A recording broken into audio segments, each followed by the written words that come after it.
Hello दोस्तों, आप देख रहे हैं अकाउंटेंट जीएच। दोस्तों, मैंने अपनी पिछली वीडियो में आपको बताया था कि टैली के अंदर सेंट्रल परचेज की एंट्री विद ईवेबिल और विदाउट ईवेबिल कैसे की जाती है। दोस्तों, अगर आप देखना चाहते हैं तो डिस्क्रिप्शन में लिंक दिया हुआ है, वहां से आप देख सकते हैं। दोस्तों, आज मैं आपको बताऊंगा कि टैली के अंदर लोकल सेल की एंट्री विद ईवेबिल और विदाउट ईवेबिल कैसे की जाती है और जीएसटी के हेड क्रिएट कैसे किए जाते हैं। तो चलिए दोस्तों, शुरू करते हैं।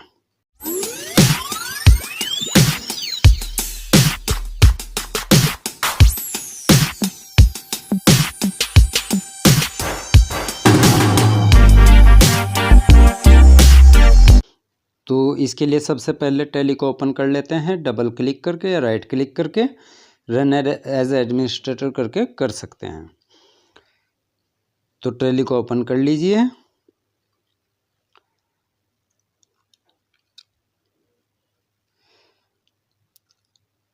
ये टैली ओपन हो गई है।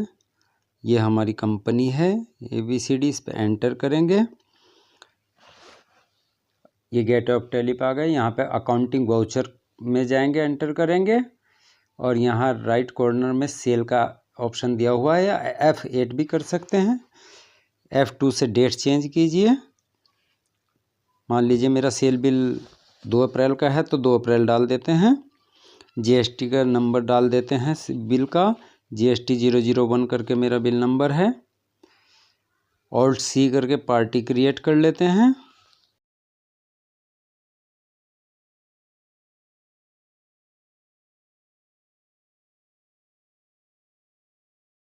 ये सन्ड्री डेप्टर्स आएगा, क्योंकि इनको माल बेचा है हमने, तो सन्ड्री डेप्टर्स के अंडर आ जाएगा। इसको यस रखिए, मेंटेन बिल बाई बिल को। यहाँ डिफ़ॉल्ट पीरियड 30 दिन का रख रहा हूँ मैं। यहाँ इनका डेट डाल दीजिए, एड्रेस डाल दीजिए। ये एड्रेस आ जाएगा। यहाँ पिन कोड आएगा। यहाँ बैंक की डिटेल आएगी। यहाँ पैन नंबर आ जाएगा पार्टी का। इसके ये रेगुलर, कंपोजिशन, अनरजिस्टर्ड डीलर और अननोन जो भी आपका हो। मेरा रेगुलर है तो वो रेगुलर कर देता हूँ। यहाँ GST का नंबर आ जाएगा, एंटर करेंगे। इसको यस करके इसमें GST की डिटेल से भर लेंगे, जो भी हो। ये ई-कॉमर्स ऑपरेटर है या जो भी है, जिनको भी आपने माल बेचा है उनकी डिटेल आ जाएगी। एक्सपोर्ट का है या जो भी है, इसमें इनका GST नंबर आ जाएगा। यहाँ पे ट्रांसपोर्ट है या नहीं है, इसको नो करके एंटर करके एक्सेप्ट कर लेते हैं। यहाँ PO नंबर आएगा। PO नंबर डाल सकते हैं आप यहाँ पे। मैं PO नंबर डाल देता हूँ, एंटर करेंगे। इसकी डेट आ जाएगी, जो भी PO की डेट होगी वो आ जाएगी। यहाँ डिस्पैच डॉक्यूमेंट नंबर जो भी होगा, मेरा बिल नंबर है तो बिल नंबर ही डाल देता हूँ। बिल नंबर ही होता है डिस्पैच डॉक्यूमेंट नंबर। इसके नीचे आ जाएगा dispatch through, by hand, by courier, by post या बाई ट्रांसपोर्ट, जैसा जो भी हो। बाई ट्रांसपोर्ट करके या बाई हैंड करके डाल सकते हैं। अगर बाई हैंड भेजा या ऑन व्हीकल से भेजा है तो वही डाल सकते हैं। इसको बाई हैंड कर देते हैं। डेस्टिनेशन जहाँ भी भेजा है, ये दिल्ली डाल देता हूँ मैं। यहाँ GR नंबर आ जाएगा, बिल्टी नंबर, ये डेट आ जाएगी इसकी, व्हीकल नंबर आ जाएगा। लोकल है तो लोकल में तो इनकी ज़रूरत नहीं होती है, ये सब अपने आप आ जाएगा। एंटर करेंगे। अब सेल का लेजर क्रिएट कर लेंगे। ये लोकल सेल या स्टेट सेल करके कर रहा हूँ मैं। इनमें से किसी एक का भी कर सकते हैं आप। लोकल सेल भी कर सकते हैं और स्टेट सेल भी कर सकते हैं। एंटर करेंगे। ये लोकल सेल @ 18% करके कर दिया मैंने। ये अंडर आ जाएगा सेल के। इसको यस रहने दीजिए। यहाँ यस कीजिए GST की डिटेल पे। इसमें लोकल सेल भर देते हैं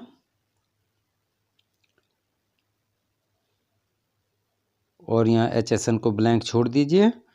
यहाँ पे हम इसका नेचर डालेंगे। इसमें सेल टैक्सेबल आएगा, लोकल का सेल टैक्सेबल होता है, सेल टैक्सेबल डाल देते हैं। एंटर करेंगे। ये रिवर्स चार्ज का है, अगर रिवर्स चार्ज हो तो इसको यस करना है, नहीं तो नो रहने दीजिए। मेरा 18% पे तो 18% भर देता हूँ। इसको गुड्स करेंगे और इसको एंटर करके एक्सेप्ट कर लेंगे। अब यहाँ आइटम का जो आइटम है वो क्रिएट करेंगे, अगर नहीं है तो मेरे पास है तो मैं अपने वाला डाल देता हूँ, अगर नहीं होगा तो ऑल्ट सी करके क्रिएट कर लेंगे। ये मैंने एंटर करके इसकी डिस्क्रिप्शन डाल देते हैं। तो मान लीजिए मेरे 4 नग या 5 नग जा रहे हैं तो मैं 4 या 5 नग डाल देता हूँ अपने जो भी है। इसमें ये क्वांटिटी आ जाएगी, मान लीजिए 1000 पीस जा रहे हैं मेरे, तो 1000 पीस डाल देता हूँ। ये रेट आ जाएगा यहाँ पे और ये अमाउंट आ गई। अब दूसरा आइटम अगर डालना हो तो एंटर करके ऑल्ट सी करके क्रिएट कर सकते हैं, या अगर आपके पास हो तो दूसरा आइटम डाल देंगे। मेरा फ़िलहाल एक ही है तो मैं एक ही डाल रहा हूँ। यहाँ जीएसटी के डालेंगे। अच्छा, जीएसटी का हेड क्रिएट करके दिखा देता हूँ मैं आपको। ऑल्ट सी करेंगे, मेरे पास 9% का है तो मैं 6% का करके दिखा रहा हूँ। ये डाल देते हैं SGST @6%। ये अंडर आएगा ड्यूटी एंड टैक्सेस के,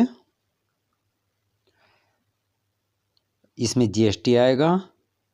इसमें यहाँ लोकल का है तो SGST करेंगे, स्टेट टैक्स, और एंटर करके एक्सेप्ट कर लेंगे। परसेंटेज को ब्लैंक छोड़ देंगे।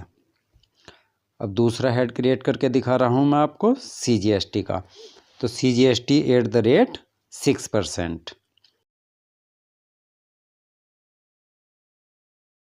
एंटर करेंगे। ये ड्यूटी एंड टैक्सेस के अंडर ही आएगा, ये जीएसटी हो जाएगा और इसमें सेंट्रल टैक्स आएगा ये, क्योंकि CGST है वो सेंट्रल का है, सेंट्रल टैक्स आएगा। और एंटर करके एक्सेप्ट कर लेंगे। अब एक और ऑल्ट सी करके एक और दिखा देता हूँ मैं इंटरस्टेट का आपको। तो इसमें IGST भरेंगे, IGST @12%, ये 12% वाला है। एंटर करेंगे, ड्यूटी टैक्स इसके अंडर ही आएगा। इसमें इंटीग्रेटेड टैक्स करेंगे, ये इंटरस्टेट का इंटीग्रेटेड आएगा। एंटर करके एक्सेप्ट कर लेंगे। तो ये जीएसटी के हेड क्रिएट हो गए। अब मेरा 9% का था तो मैं 9% वाला ही ले लेता हूँ। SGST 9%, CGST 9% और ये SGST @9%। ये अमाउंट उठा लिए नाप। अब इसके बाद मैं आपको दिखा देता हूँ कि विद ई-वे बिल कैसे होगा। सबसे पहले आइटम को दिखा देता हूँ मैं, आइटम कैसे क्रिएट किया था। कंट्रोल एंटर करके अगर कुछ क्रिएशन भी करना हो तो कंट्रोल एंटर करके कर देते हैं। ये फिनिश गुड्स के अंडर आया है। ऑल्ट सी करके अगर नहीं है तो ऑल्ट सी करके बना सकते हैं, या कंट्रोल एंटर करके कुछ करेक्शन करना हो तो कंट्रोल एंटर करके कर सकते हैं। ये प्राइमरी के अंडर आएगा फिनिश गुड्स। हमारे सेल की जितनी भी आइटम होगी वो फिनिश गुड्स के ही अंडर आएंगी। इसके बाद एंटर करेंगे, यहाँ पे जीएसटी में यस करेंगे। ये हो गया जीएसटी का। ये जो इसका है HSN कोड जो मेरा गलत पड़ा हुआ था, इसको सही कर लेता हूँ मैं। एंटर करके एंटर करेंगे। यहाँ ये डेट लेता है, इसको एंटर करके एक्सेप्ट कर लेते हैं। फिलहाल मैं अभी आपको बता देता हूँ, फिर मैं उससे कुछ गलती हो गई तो मैं दोबारा इस पे जाऊँगा। और इसमें मान लो मेरा 12% था तो मैं 12% करता हूँ। ये फिर से डेट मांगता है तो इसका एंटर करके एक्सेप्ट करेंगे। फिर मैं दोबारा दिखा देता हूँ करेक्शन ठीक से करना कैसे है। मान लीजिए मेरा ये था तो इसको ऑल्ट के साथ L दबाएंगे, ऑल्ट L करेंगे, ऑल्ट प्लस L, तो ये विंडो खुल करके आ जाएगी। इसमें जो सबसे पहले क्रिएट हुआ था उसी को सही करना है हमें। ये 1 अप्रैल का है तो इसी में मेरा HSN कोड है, यहाँ सही होगा, वहाँ से नहीं होगा। ये सही करके HSN कोड डाल देता हूँ मैं। ये HSN कोड डाल दिया। यहाँ टैक्सेबल करना है, एंटर करेंगे, इसको यस करेंगे। ये 18% ले रखा है पहले ही, अगर नहीं होगा तो डालेंगे। इसको डिलीट, जो कीबोर्ड में डिलीट होता है उसको दबा करके डिलीट करके एंटर करके और एक्सेप्ट कर लेंगे। वहाँ से सिंगल रह गया, ज़्यादा भीड़ नहीं हुई वहाँ पे। और एंटर करके एक्सेप्ट करेंगे। यहाँ मैं ई-वे बिल की अमाउंट बना देता हूँ 50,000 से ऊपर की, और ई-वे बिल की एंट्री करके दिखा देता हूँ। ये मेरी 50,000 से ऊपर की आ गई। ये ऑप्शन खुल गया ई-वे बिल का। एंटर करके आएंगे, एंटर करेंगे। एंटर करेंगे, एंटर करेंगे। अब ये ई वे बिल नंबर डाल देते हैं, 12 डिजिट का ई वे बिल नंबर होता है तो वो डाल देते हैं। मैं फ़िलहाल ऐसे ही डाल रहा हूँ आपको दिखाने के लिए। ये डेट डाल देते हैं, आज की डेट में जनरेट कर रहे हैं तो आज की डेट आ जाएगी। इसमें आएगा ये परचेज का होता है और ये सेल का होता है, जनरेटेड बाय मी। परचेज में होता है जनरेटेड बाय अदर पार्टी, ये सब अपने आप उठा लेगा। इसमें नीचे ये किलोमीटर भरना पड़ेगा हमें, मान लीजिए 4 किलोमीटर है तो 4 किलोमीटर भर देते हैं। यहाँ ट्रांसपोर्टर का नाम डालना चाहते हो तो डाल दो, यहाँ ट्रांसपोर्टर की आईडी आएगी, यहाँ व्हीकल नंबर आएगा, यहाँ रेगुलर ही रहेगा और यहाँ जीआर नंबर आएगा, बिल्टी नंबर, और ये उसकी डेट आ जाएगी। एंटर करके एक्सेप्ट कर लेंगे। ये न्यू रेफरेंस ही होगा, न्यू रेफरेंस करके करेंगे। यहाँ नरेशन में कुछ डालना चाहते हो तो डाल सकते हैं, नहीं तो इसको ब्लैंक छोड़ सकते हैं। मेरा ई वे बिल में कुछ कमी रह गई, मैंने पूरा नहीं भरा तो ये एरर देगा, ये बताएगा। एंटर करके एक्सेप्ट कर लेते हैं। तो दोस्तों इसमें मैंने TCS के बारे में नहीं बताया है, उसके लिए मैं जल्द ही एक अलग से नई वीडियो क्रिएट करूँगा, नई वीडियो बनाऊँगा और जल्द ही अपलोड करूँगा। तो थैंक यू दोस्तों, थैंक यू फॉर वाचिंग। दोस्तों अगर आपने मेरा चैनल सब्सक्राइब नहीं किया है तो जल्दी से सब्सक्राइब कर लीजिए और साथ में लगे बेल आइकन को भी दबा दीजिए।